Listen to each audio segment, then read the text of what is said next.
You ask Tiger to solve. This deals with linear equations with one unknown. The final result is x equals 4. Let's solve it step by step. Simplify the expression. Expand the parentheses. Simplify the arithmetic. Group all x terms on the left side of the equation. Add 2x to both sides. Group like terms. Simplify the arithmetic. Group like terms.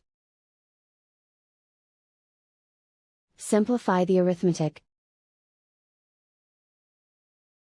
Group all constants on the right side of the equation.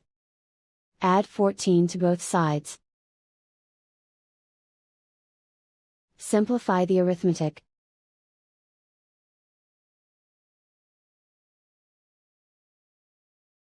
And so the final result is x equals 4.